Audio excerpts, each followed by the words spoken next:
That's what seems to be missing in all of his proposals that I'm in. I just wanted to know, It's the same. does the legislature feel the same way? We have no idea.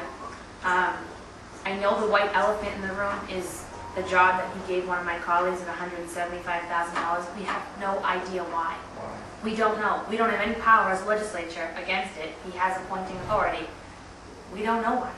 Yeah, is the entire stimulus money, is that essentially at the governor's discretion, and the legislature doesn't have? No, we regulate some of the, well, we legislate some of the rules and regulations. So we have a federal the Federal Joint Committee on Federal Stimulus Oversight. So we have that, and I think we have like 8 to 16 people on that committee, which are the chairman of the major area issues: public safety, transportation, education, all that. But again, we're beating our heads against the wall because we're calling Washington. The governor's supposed to have all the answers, supposedly. The governors are the ones that are sending down the money. We call the governor's office daily about the federal stimulus. We call Washington on a daily basis. We call our congressmen and say, what are the regs? Like, what are you guys sending to us? They're not all figured out yet. They're not. And the emails I get is just questioning.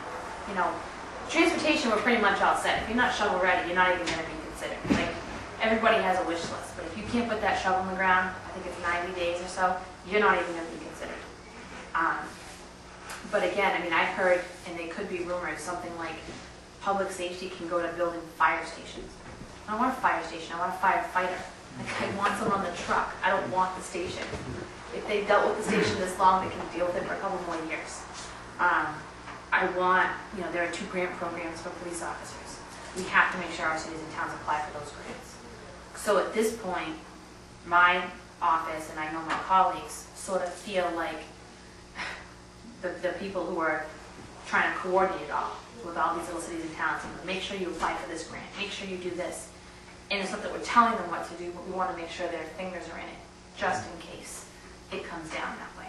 Has Sterling been aggressive, have our selectmen been aggressive in contacting your office and trying to get some of that money? We're providing a lot of the information to the cities and towns.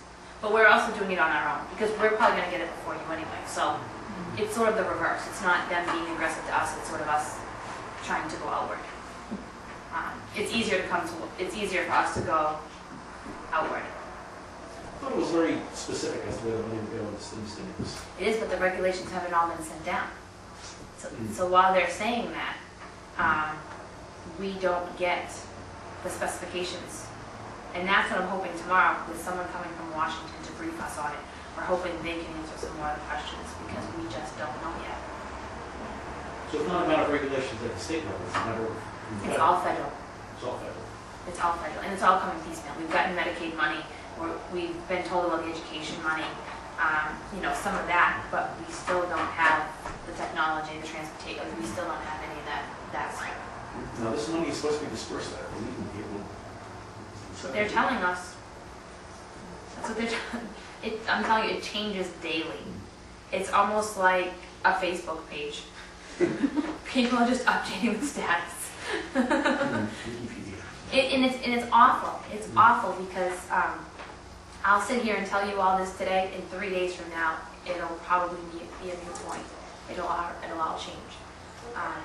And that's just a lot of where our focus is. So when you don't, normally you'll see us at all kinds of events and all kinds of, you know, fairs and festivals. If you don't see us, it's because this is what we're doing. I can tell you that in the 13 years I've worked in Boston, I've never been in the State House this much as I've been this year.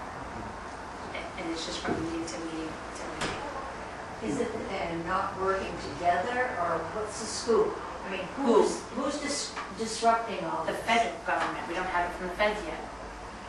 And it's interesting because you have a lot of legislators from different parts of the state saying, what do you know? What do you know? You know, did you hear this? Is this what's going? It's the federal government.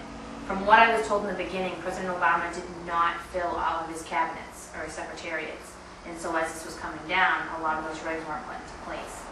Now that we're asking for more specifications, we haven't gotten them all yet. But Carly Antonellis is she's my district director. You'll probably meet her time and time again. She spends literally 4.5 hours a day on stimulus. I was wondering what kind of green energy projects you'd expect to see, but it sounds like maybe you don't have any details. We have $482 million allotted to clean energy. But We don't know what that means yet. Specific about how it would be used. We have no idea yet. We don't know if it's going to go into schools, if it's going to go into hospitals, if it's going to, we don't know. So we've got a couple of key legislatures at the federal level right here in our state that are actively involved in that. Are they not sharing information? They're sharing it as they get it. They're sharing it all. It's one big team effort at this point. It really is. I have 3 congressmen in my district, Congressman Songas, Congressman Olmer, and Congressman McGovern. And we're getting information as they're getting it. But at the same time, we're also just calling the federal agencies at this point, just saying, what do you have?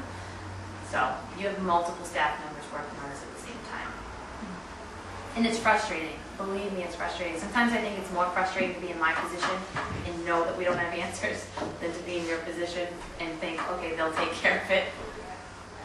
In a sense, I can understand because of the enormity of money that's involved. But it's my hope that the legislature is not going to miss this one, that they're awake and they're keeping an eye on But that's why we have our own committee. the governor who's getting it from. But that's why we have our own committee. We did that specifically because the legislature wanted a piece of it. They wanted to be able to oversee what went on. And that's why we have a federal stimulus committee. And it'll probably be dissolved once the federal stimulus package is done with. Well, it's not just because I like you, Jen, but I trust what you're going to do, your effort, You should, because, how this money's going to be distributed. You should, because it's a lot of the misconceptions is that we're getting one lump sum and every senator is going to get X amount of dollars and they're going to give it up. That's not the way it goes. We're being told from Washington what programs qualify for this, like public safety. They're saying right now that, fire stations. Nobody wants fire stations, and that's one of my biggest things going into tomorrow's meeting with Jeff Simon is, I don't want a station. Just let me maintain the people that I have. I don't want to add, I want to maintain. How can you make sure the money's going to come west of 495 or 195? Oh yeah. I mean, it seems like every time any money comes in, it goes right to Boston. No. Is there some... There's no, if you're asking for a geographical mechanism, there's no geographical mechanism. It's our stimulus committee, which has, like I said, 8 to 16 members of the Senate, that's going to help us do the gamut. And you have to realize that the senators are still, we still have a big say in this. I mean, there's only 40 of us. So when we start to talk about, like Senator Brewer, he goes from New Hampshire to Connecticut. I mean, he's obviously pushing public safety and public, all of that. As the vice chair of transportation, I have the ability to go in and say, hey, listen, we are west of 495. So that's happening. I mean, that, believe me, is happening. This thing isn't going to the big dig. It's not. This is going to stimulate our communities. But what you're going to see is that, like the Fitchburg line, we're getting $30 million from the stimulus for transportation. Okay? We know that.